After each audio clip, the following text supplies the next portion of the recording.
Hey everyone, and welcome back to my channel where we discuss everything related to investing. Nick Timiraos is Chief Economics Correspondent for the Wall Street Journal and is responsible for covering the Federal Reserve and other major developments in U.S. economic policy. Nick has a track record of accurately forecasting Fed decisions, likely with the aid of information released to the Wall Street Journal in advance. The reputation has earned Nick the nickname of Fed Whisperer. He correctly forecasted when the Fed would reduce stimulus in 2021. He also correctly expected the first 75 basis point rate hike by the Fed, contrary to the prevailing expectation. Last Thursday, Nick did an AMA, Ask Me Anything, on the forum platform Reddit. In this video, we'll look into the interesting question answered by Nick. Firstly, the most concerning question was about the rumor that the Federal Reserve leaks information to him. Nick replied that as a journalist, he wouldn't reveal his sources. He follows the same process as other journalists to ensure the authenticity of information.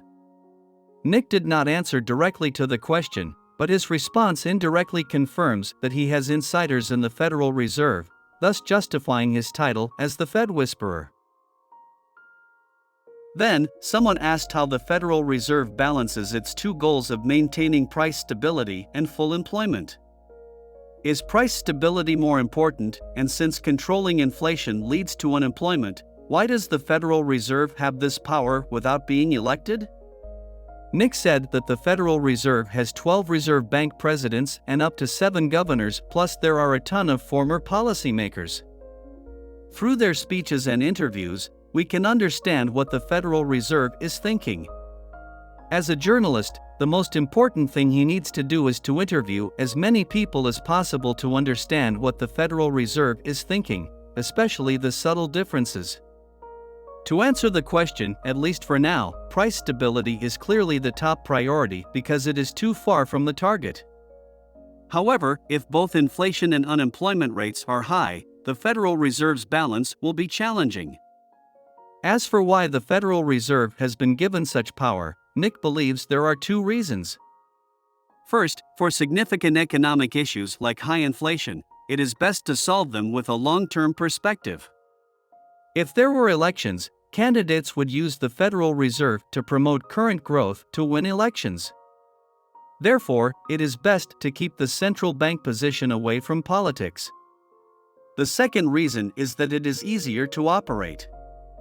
Members of Congress obviously do not want to do painful things like controlling inflation. If there are problems, it is easier to say that it is not their problem but the Fed's fault. Some people asked Nick's opinion on policymakers' reaction to SVB's failure and whether the Federal Reserve was doing well. Nick said he tried not to form his opinion and judge whether the Federal Reserve was doing well or not.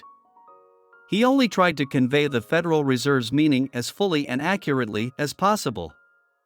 He then quoted Powell to answer questions about current events. Powell said at a press conference that the reason for market rescue was not because of the collapse of those banks but because of fear of panic spreading to the entire financial market. Nick further explained that when Powell joined the Federal Reserve, he mentioned a bank bailout event in 1991 in his first few speeches. At that time, Powell was still working at the Treasury Department and saved a bank much smaller than Silicon Valley Bank. In other words, Nick wanted to say that we should not overthink it. Powell's market rescue was genuinely just to prevent panic. Some other interesting responses include Nick borrowing words from Bernanke, who was the chairman of the Federal Reserve in 2003, stating that because monetary policy is conveyed through financial markets, the Federal Reserve views the financial market as a tool and hopes it works for its own goals. Regarding the recent statement changes, Nick said that the Federal Reserve also used the words policy firming in 2006.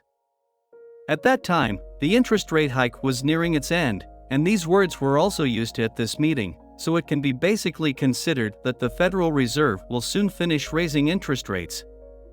Regarding whether the inflation target will change, Nick said that when inflation is still high, the 2% target cannot be changed because it would seriously damage the credibility of the Federal Reserve.